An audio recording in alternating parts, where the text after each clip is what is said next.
On the evening before Thanksgiving, I overheard my daughter and her husband in my own kitchen, mapping out the end of my life. Step 1. Convince me I was losing my mind. Step 2. Get my name off the deed. Step 3. Sign me into a long-term care facility in Scarborough before the first snow.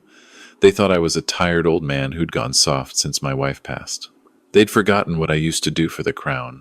By the time they came back from their weekend at Blue Mountain, expecting to find their future waiting for them, all they found was a red sold sticker pasted across the front window and 2 officers from the Ontario Provincial Police standing on the porch. Before I go any further, please drop a comment and let me know what part of Canada you're watching from. Your stories and your kind words mean more than you'll ever know. And if you believe an older man still has the right to stand on his own 2 feet, give this video a like and subscribe to the channel. My name is Harold Kavanagh.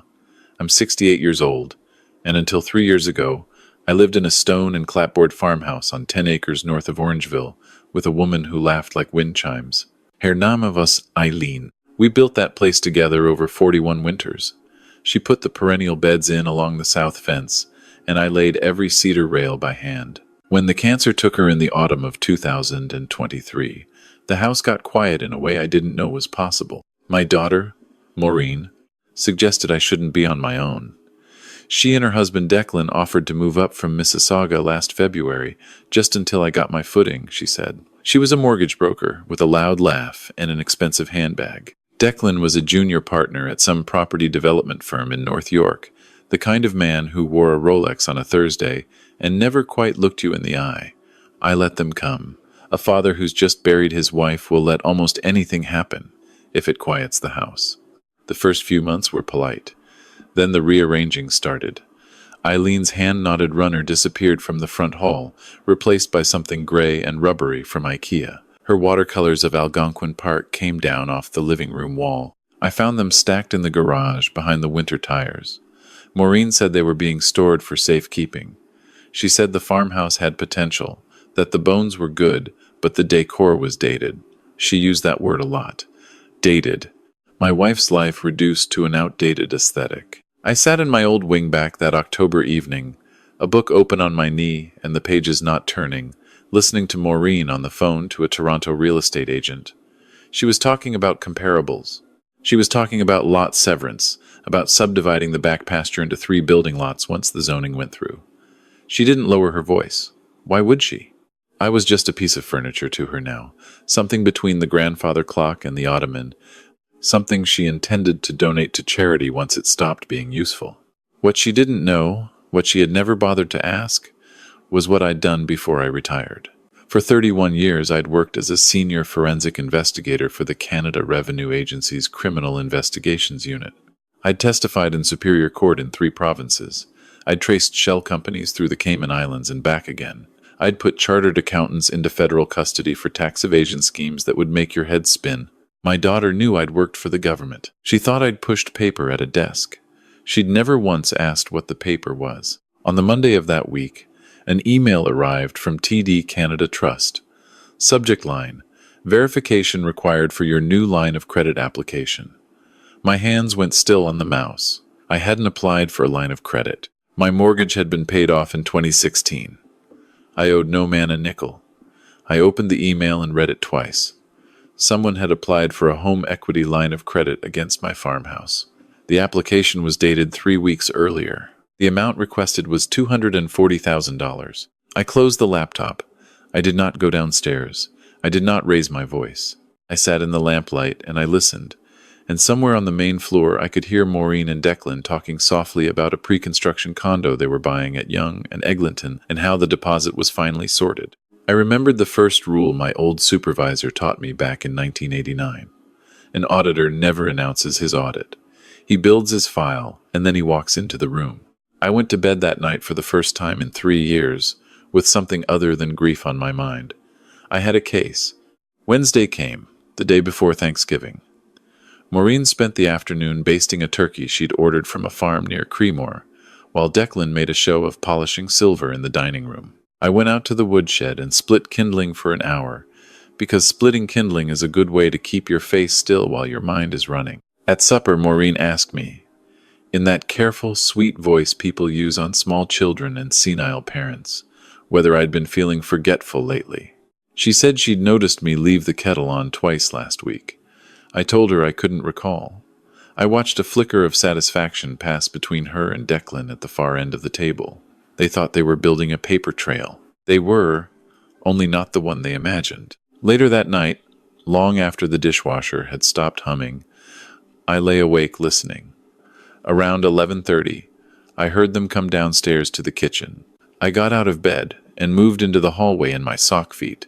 I stopped at the landing, out of sight, behind the big pine armoire that Eileen and I had bought at an estate sale in Allura the summer Maureen turned 12. Maureen's voice was low and sharp. He's ready, December, he's soft. He signed the power of attorney forms Gerald sent over, didn't he? We just need the notarization Tuesday, and it's done. Declan's voice was quieter, uncertain. Mar, he's still sharp some days. What if he reads it properly? He won't. I'll have Gerald's paralegal walk him through it. 5 minutes in and out. Then the sale goes through by spring. The Shelburne Road lots alone will cover the condo and the cottage on Stony Lake. We've been over this. And the home? The Scarborough place? I've already got him on the wait list. There's a bed opening up the second week of January. I'll tell him it's a retirement residence. He doesn't need to know it's a long-term care facility until he's inside. By then, the paperwork is done. I stood in the dark with my hand flat against the pine wood of the armoire, and I felt the house breathe around me. 41 years we built this place. The porch swing where Eileen read me passages from Alice Munro stories. The kitchen window where our daughter had watched the first fawns come out of the cedar bush every spring, all of it being inventoried by strangers who happened to share my surname. I didn't feel rage. I want to be clear about that. What I felt was the cold, still attention I used to feel when a file landed on my desk at the CRA, and I knew, just by the weight of it, that someone had been very careless for a very long time. I walked back to my bedroom without making a sound. I sat in the chair by the window and I watched the yard light shine on the bare maple branches. Then I opened the drawer of my bedside table and took out a small leather address book, the one Eileen had given me for my 50th birthday. I found the number I wanted under the letter M. The next morning was Thanksgiving Thursday. Maureen and Declan left before 8 to drive up to Blue Mountain for a long weekend with friends. They kissed the air near my cheek and told me to rest. Maureen said she'd call to check on me. I told her that sounded lovely. I stood at the kitchen window and watched the Audi turn out of the driveway onto the concession road. The taillights disappeared over the rise toward Highway 10. Then I made myself a pot of red rose tea, and I dialed Morgan Beaudry at her home in Guelph. Morgan had been my articling partner back when we both started out with the agency. She left the civil service in 1998 to open her own practice, and she's a litigator now, specializing in elder fraud and financial abuse. She answered on the third ring. Harold. It's been too long. Is everything all right? No, Morgan. I don't believe it is. I need to retain you. The shift in her voice was immediate. The warmth folded up, and the professional came forward. Go ahead. I told her everything. I told her about Maureen and Declan moving in, about the watercolors in the garage, about the HELOC application I'd never signed, about the conversation in the kitchen the night before. I gave her every date and every figure I could remember, in the flat, dispassionate voice I'd used 1,000 times on the witness stand in Old City Hall. When I was done, she was silent for a long moment. Harold, I'm going to ask you this only once. Are you certain? Morgan, I overheard them plan the second week of January for my committal. I have an email from TD about a credit application I never made. And yesterday my daughter asked me twice if I'd been feeling forgetful. She's building a capacity challenge. All right, Morgan said. Here's what we're going to do. First, I'm sending you a limited power of attorney for me by email within the hour. Sign it, witness it with a neighbor, scan it back. Second, I want you to pull a full credit bureau report from both Equifax and TransUnion today. Third, do not confront them. Do not change your behavior. You are a grieving old man who leaves the kettle on. Understood? Understood. Harold, one more thing. If what you're telling me is true, this isn't a family matter anymore. The forged application alone is fraud under the criminal code. Financial elder abuse is a separate matter. You'll have to decide how far you want this to go. I looked at the maple tree outside the window. Eileen and I planted it the spring after Maureen was born. It was taller than the house now. Morgan, I said, I want the file complete. Then we'll talk about how far. I spent the rest of that Thanksgiving weekend the way I used to spend my working weeks, with a mug of tea going cold beside a laptop and a legal pad. I pulled the credit reports. I saw the HELOC inquiry on both. I saw 2 unsecured credit card applications I'd never made, approved under my name, with billing addresses redirected to a private mailbox at a UPS store on Dufferin Street in Toronto. I called TD's fraud line from my cell phone using the frail, slightly confused voice I'd heard Maureen mimic for her friends. A very kind young woman named Preet emailed me the HELOC application documents for my records within 40 minutes. I opened the PDF and scrolled to page 6. My signature was there at the bottom of the page.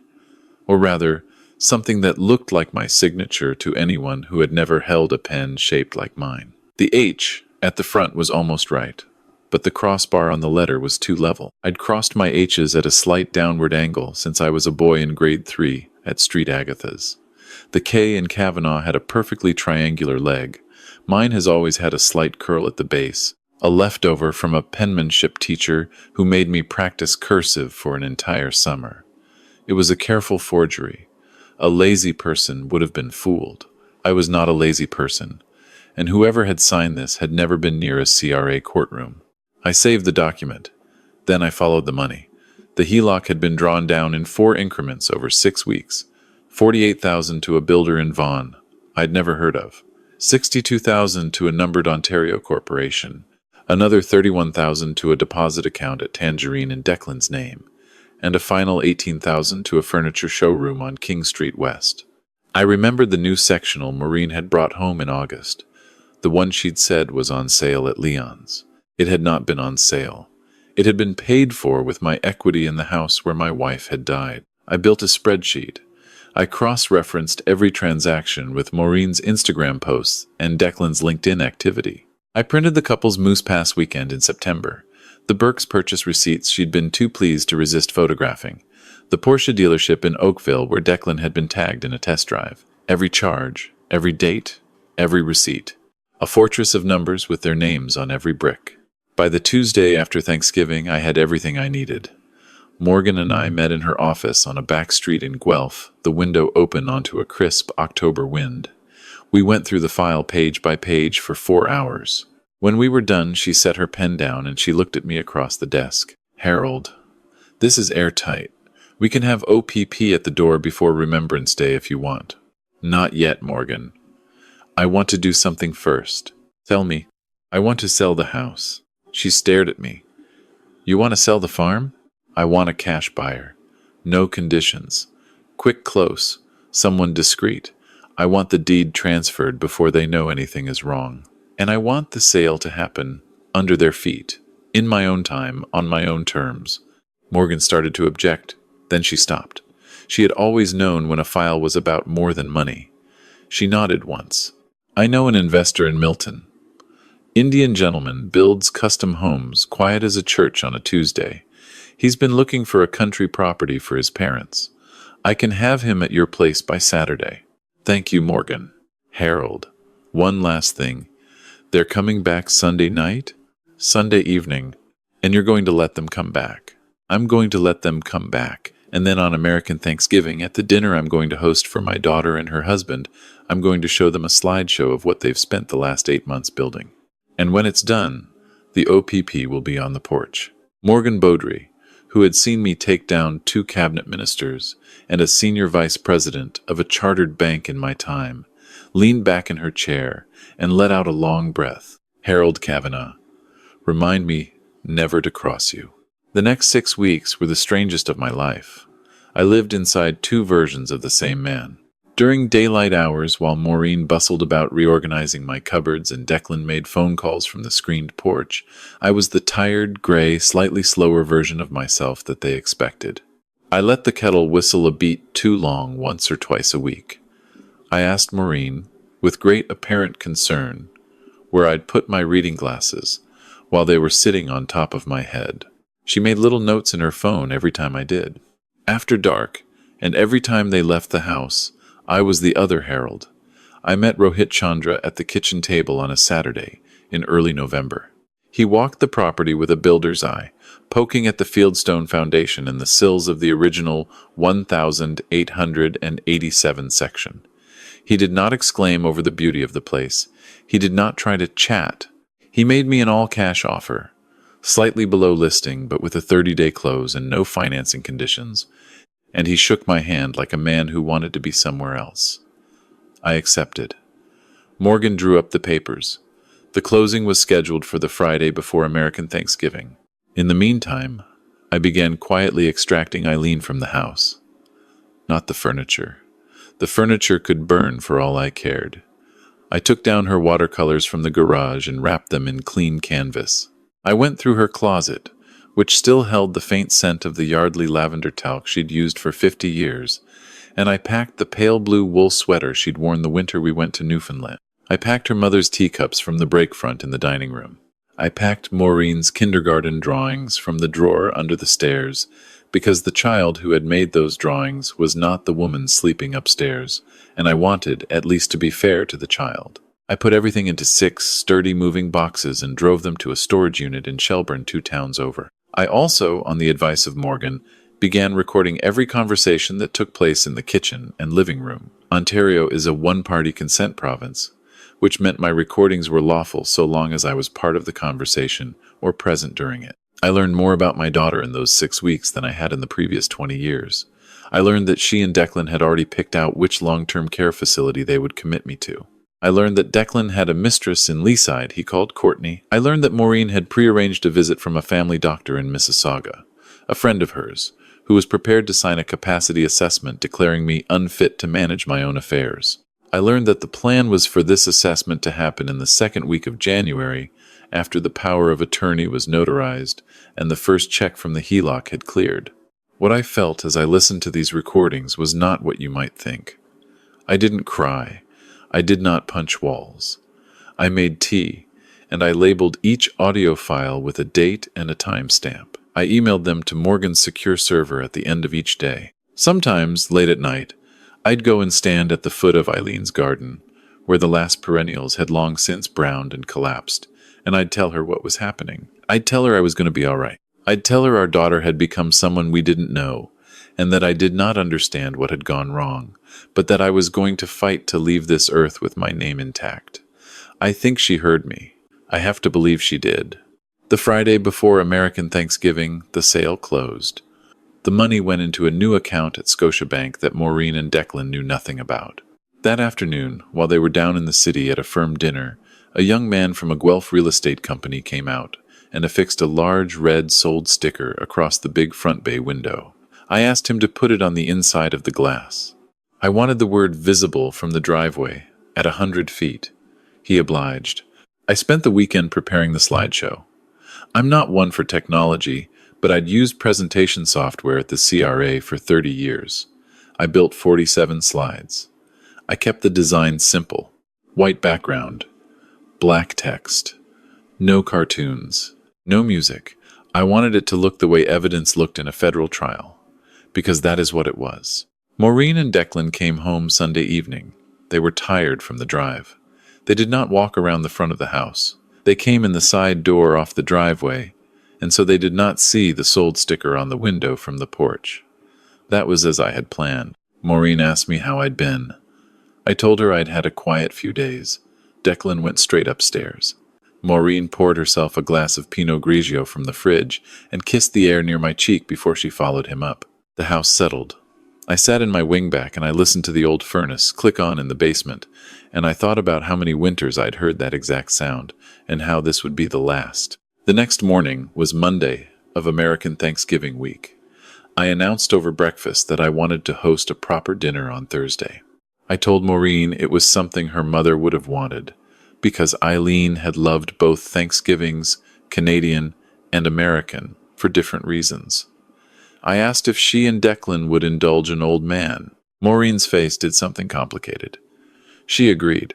I think part of her recognized, on some level she had long since buried, that it meant something to me. I think another part of her saw an opportunity to soften me up for the signing that was coming.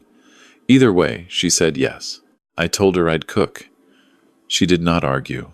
On Wednesday evening, I drove into Orangeville and picked up a small turkey from the butcher. I bought red wine and cranberries and 2 small pumpkin pies from a bakery on Broadway. I also stopped by Morgan's office in Guelph one last time to hand her a USB drive. She looked it over, then she nodded. She would be at my house, with officers, at 5 o'clock Thursday afternoon. Dinner was for 4 o'clock. Thursday came gray and cold. There was a skin of ice on the rain barrel by the back step. I put the turkey in at 9 in the morning and set the dining table for 3. I used Eileen's good linen tablecloth, the Irish one her grandmother had brought over from County Cork in 1922. I put out the Waterford that Eileen had collected piece by piece over the years from flea markets and Christmas gifts. I lit 2 tapered candles. I wanted the room to look the way it had looked on every Thanksgiving of my daughter's childhood. At 3:45, Maureen came downstairs in a dress I didn't recognize. Declan was behind her in a sport coat. They looked like young professionals at a firm party, not like family. They did not comment on the table. Maureen poured the wine. Declan asked if I needed help with the carving. I said no, I'd manage. We sat down.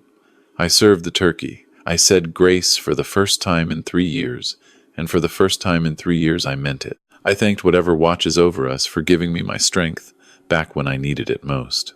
We ate for 20 minutes. Maureen made small talk about a property she was trying to move in Burlington. Declan checked his phone twice.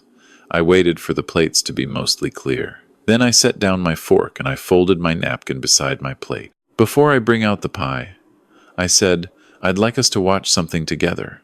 I put together a little retrospective, a look back on the past year, since you both moved in.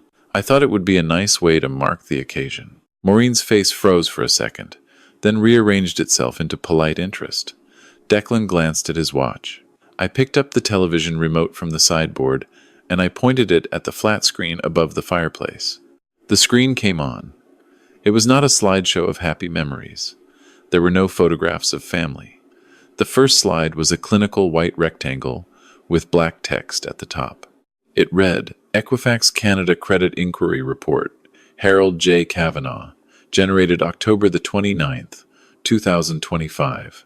In the center of the screen, a single line was highlighted in red.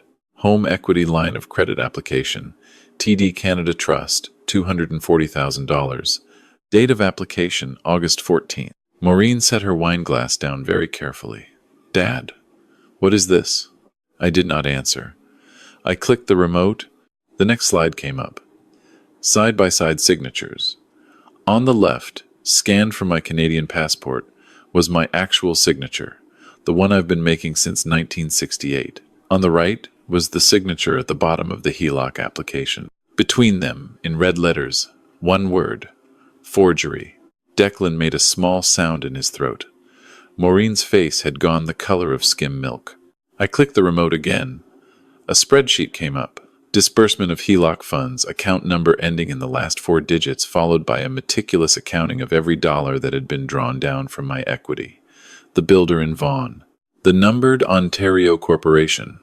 The deposit account at Tangerine in Declan's name. The sectional from King Street West. Every charge had a receipt number beside it. Declan stood up. He sat down again. He stood up once more. I think I'm going to be sick, he said. Please stay seated, I said quietly. We're not finished. I clicked again. A waveform appeared on the screen, an audio file. Above it was a title in black letters. Recorded the evening of October the 9th, approximately 11:30. Location, this kitchen. Then Maureen's voice came out of the speakers. Loud and clear, on a sound system I had bought myself the week before at Best Buy in Brampton. Her own voice, explaining to her husband how she would arrange my notarization, my capacity assessment, and my committal to a long-term care facility in Scarborough the second week of January. Declan's head went down into his hands. Maureen's mouth was open. She was not breathing. The recording stopped. I let the silence sit. I clicked one more time. The final slide was the photograph I had taken on Sunday morning, the day after the sale had closed. The big front bay window of the farmhouse, with the red sold sticker across it in block capitals. The photograph had been taken from the driveway, from the exact spot where their Audi was currently parked. The closing was last Friday, I said. The new owner is Rohit Chandra of Milton. The funds have been deposited in an account you cannot access. You have until midnight on Saturday to remove your belongings from this property. Anything still here on Sunday morning will be considered abandoned under Ontario tenancy law. Maureen found her voice. It was a whisper. Dad, please. Let's talk, we can explain, we can fix this. I looked at my daughter across the Irish linen tablecloth that her great-grandmother had carried across an ocean under the Waterford crystal that her mother had collected piece by piece by the candles I had lit for a last family supper. Maureen, you are not the child I raised. I don't know when you became this, and I don't know whether it was me or your husband or your own choices, but I am not going to spend the rest of my days being humored and managed and eventually disappeared by the two of you. I loved your mother for 41 years. I will not let you turn what we built into your down payment. The doorbell rang. Declan flinched as if he'd been struck. Maureen closed her eyes. I stood up slowly and walked to the front hall and opened the door. Morgan Beaudry was standing on the porch in a gray wool coat. Behind her were two uniformed constables from the Orangeville detachment of the Ontario Provincial Police, and a tall woman in plain clothes who identified herself as Detective Constable Lauren McNeil of the Financial Crimes Unit. Morgan met my eyes and gave me a small nod. Harold, she said, are your guests still at the table? They're at the table. Morgan walked past me into the dining room. I heard her voice, calm and cool and absolutely professional, addressing my daughter and son-in-law. Maureen Kavanagh, Declan Walsh.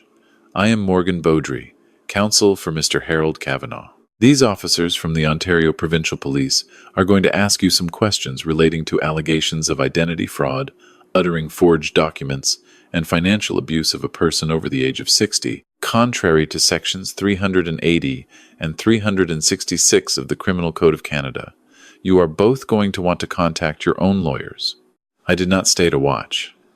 I walked upstairs to my bedroom. My suitcase had been packed since Tuesday morning. It was a single small case, hard shell, navy blue. It contained 3 changes of clothes.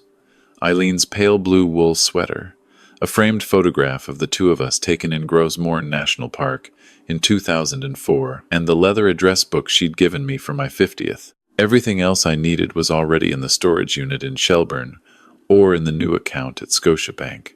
I carried the case back downstairs. In the dining room, Detective McNeil was reading Maureen her rights. Declan was sitting perfectly still with his hands flat on the table, staring at the half-eaten turkey. I did not stop. I walked to the front hall. I put on my coat and my toque. I picked up my suitcase and I opened the front door. The porch was cold. The sky over the cedar bush to the west was the color of a winter sunset, orange and violet bleeding into gray. I walked down the steps, the same steps where Eileen used to sit with a mug of coffee every morning of her life, and I walked along the stone path we had laid together in 1988. At the end of the path, near the mailbox, there was a second sold sign, the big real estate company one, with the agent's smiling face in the corner. I paused beside it. I looked back at the farmhouse once. The lights were on in every downstairs window. Through the bay window, I could see the shape of my daughter at the dining room table, a constable standing behind her. I turned away.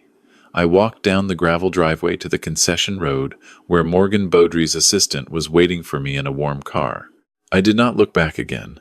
The rest came quickly, in the way these things do once the machinery has been set in motion. Declan was charged with fraud over $5,000 and uttering a forged document. Maureen was charged with the same, plus attempted fraud in relation to the power of attorney, plus 1 count under the elder abuse provisions. They both pled guilty in the spring, on the advice of counsel, to avoid a trial that would have opened up every corner of their finances to public view. Declan was disbarred. Maureen lost her license with the Financial Services Regulatory Authority. They separated before the sentencing, and divorced not long after. Maureen received a suspended sentence with 3 years of probation.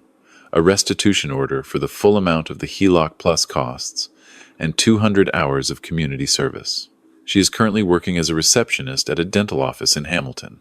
I am told she has not been back to Orangeville. I live now in a small, red brick bungalow in a town you haven't heard of, on a quiet street where the neighbors wave when you bring in the bins. I spend my mornings at the kitchen table with a mug of tea and the Globe and Mail. I volunteer 2 afternoons a week at a legal aid clinic that specializes in elder fraud, helping seniors who have been swindled by contractors or by charities, or most painfully, by their own children. I tell them what I am going to tell you now. Your silence is not weakness. Your patience is not frailty. The years you have lived have given you tools that people in their 30s do not yet understand. If someone, even someone you love, begins to treat you like a problem to be managed rather than a person to be known, pay attention. Gather your evidence. Call someone you trust. And when the time is right, do not shout. Do not beg. Simply set the table, serve the meal, and then very quietly present the ledger. Leave the rest on the linen tablecloth. Pick up your case. Walk out the door. Your dignity is not theirs to take. It never was. If Harold's story meant something to you, please take a moment to share in the comments what you would have done in his place, and tell me where in this great country you're watching from. Subscribe for more stories about people who are quietly stronger than anyone gave them credit for. Because in the end, the ones who keep their heads often walk out with everything that matters, and the ones who underestimated them are left sitting at an empty table.